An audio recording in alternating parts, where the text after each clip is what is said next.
বিরসা মুন্ডার ১৫০তম জন্মবার্ষিকী উদযাপন উপলক্ষে বিভিন্ন ব্লকগুলিতে অনুষ্ঠিত হচ্ছে জয় জোহার মেলা। রাজ্যের ১৫টি জেলায় ১০২টি আদিবাসী মেলা অনুষ্ঠিত হল। আদিবাসী উন্নয়ন দপ্তর পশ্চিমবঙ্গ সরকারের সহযোগিতায় মেমারি ২ নম্বর ব্লক ও মেমারি ২ নম্বর পঞ্চায়েত সমিতির ব্যবস্থাপনায় দুদিনব্যাপী পাহাড়হাটি গোলাপমণি উচ্চ বিদ্যালয় প্রাঙ্গণে এই মেলা অনুষ্ঠিত হল। মেলার পাশাপাশি আদিবাসী দ্রব্যের প্রদর্শনী, স্বনির্ভর গোষ্ঠীর দ্রব্যের প্রদর্শনী, ফুটবল প্রতিযোগিতা, বেহালা, বাঁশি, ক্যারাম প্রতিযোগিতা, দড়ি টানাটানি, আদিবাসী নৃত্য অনুষ্ঠিত হল। মাধ্যমিক ও উচ্চ মাধ্যমিকে কৃতী ছাত্রছাত্রীদের পুরস্কৃত করা হয়। পাশাপাশি প্রতিযোগিতায় অংশগ্রহণকারীদের পুরস্কৃত করা হয় এদিনে। ফুটবল খেলায় জয়ী হয় সদগেছিয়া বাজার হাই স্কুল, ২-০ গোলে জয়লাভ করে তারা। বিজেতা হয় মোহনপুর নৌহাটি এসআরএস বিদ্যালয়। বৃহস্পতিবার মেলা প্রাঙ্গণে উপস্থিত ছিলেন পিও কাম BCW কৃষ্ণেন্দু মণ্ডল, মেমারি ২ নম্বর ব্লকের সমষ্টি উন্নয়ন আধিকারিক বিশাখ ভট্টাচার্য, জয়েন্ট পিডিও সব্যসাচী দাস, পঞ্চায়েত সমিতির সভাপতি ময়না হালদার টুডু, সহ সভাপতি গফফর মল্লিক, মাঝি বাবা নায়েক, পঞ্চায়েত সমিতির কর্মাধ্যক্ষ সহ সকল পঞ্চায়েতের প্রধান, উপপ্রধান সহ পদাধিকারীগণ। जोहार सनाम को सागुन जोहार पारमेन गेल मोड़े नवेम्बर धरती आवा भगवान बिरसा मुंडा जन्म माहा तेहेकाना ओनाते पश्चिम बंग सरकार साइजुईते नवा पूर्व बर्धमान जिला रेना मेमारी बारिया नंबर ब्लॉक 12 नंबर ब्लॉक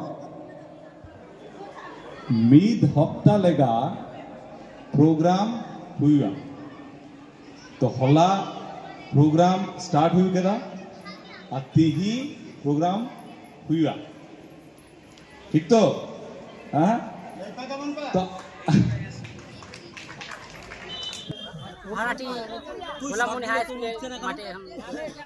কি কারণে আজকে খেলাটা হচ্ছে? মানে আদিবাসী মেলা দেখি। জয় জোহার মেলা। জয় জোহার মেলা। তোমরা কোন স্কুল থেকে এসেছো? সার্ভিসিয়া বাজার হাই স্কুল। ক গোলে জয়লাভ করলে? 2-0। কেমন লাগছে জয়লাভ করে? জয়লাভ করে ভালোই লাগছে। আমাদের এখানে জয় জোহার মেলা 2024-25 সেটা আমাদের ব্লকে অনুষ্ঠিত হচ্ছে। গতকাল থেকে এই প্রোগ্রাম শুরু হয়েছে। আজকে এই প্রোগ্রাম সন্ধ্যাবেলা শেষ হবে। মূলত বেশ কিছু সাংস্কৃতিক অনুষ্ঠান এখানে হচ্ছে। আদিবাসীদের যে সাংস্কৃতিক অনুষ্ঠান মিউজিক্যাল ইনস্ট্রুমেন্ট তারা প্লে করছে, এর সঙ্গে সঙ্গে বিভিন্ন ক্রীড়া প্রতিযোগিতা হচ্ছে। আজকে আমাদের এখানে কারাম যেটা দলগত নৃত্য যেটা সেটা আমাদের এখানে হবে। আমাদের এখানে আজকে বিভিন্ন পরিষেবা প্রদান সেগুলো বিভিন্ন অ্যাডোলেসেন্ট গার্লস তাদেরকে দেওয়া হলো।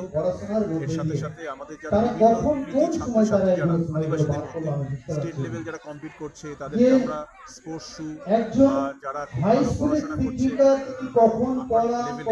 তাদেরকে আমরা বিভিন্ন একাডেমিক সেগুলো আমরা দিয়েছি।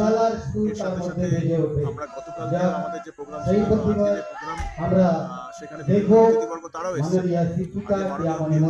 স্যার তিনি আজকে আমাদের এখানে এসেছিলেন, বিভিন্ন স্টল তিনি ঘুরে দেখেছেন। আজকে যে আমাদের এখানে একটা ফুটবল কম্পিটিশন হচ্ছে একেবারে আদিবাসী স্টুডেন্টদের নিয়ে 4টে স্কুলের মধ্যে, সেইটাও এখন ফাইনাল একটু অনুষ্ঠিত হলো। অ্যাকচুয়ালি আমাদের এখানে বিভিন্ন ধরনের সাংস্কৃতিক অনুষ্ঠান হচ্ছে আদিবাসীদের নিয়ে, বিভিন্ন ধরনের আদিবাসীদেরকে পরিষেবা প্রদান হচ্ছে এবং তার সঙ্গে সঙ্গে আদিবাসীদের যে বিভিন্ন খেলাধুলা রয়েছে, ওদের যে বিভিন্ন যেগুলো হারিয়ে যাচ্ছে, আর্চারি রয়েছে, ওদের যেটা আমি বললাম যে সার্পা রয়েছে, সার্পাটা কালকে আমাদের দলগত প্রতিযোগিতা হয়েছে, কারাম সেটা হয়েছে, এইগুলো কিন্তু আজকে আমাদের এখানে অনুষ্ঠিত হচ্ছে। স্যার আজকে কি যারা প্রতিযোগিতায় অংশগ্রহণ করেছে তাদেরকে কি বিশেষ পুরস্কার করা হবে? হ্যাঁ অবশ্যই, আজকে পুরস্কার পর্ব আমাদের চলছে।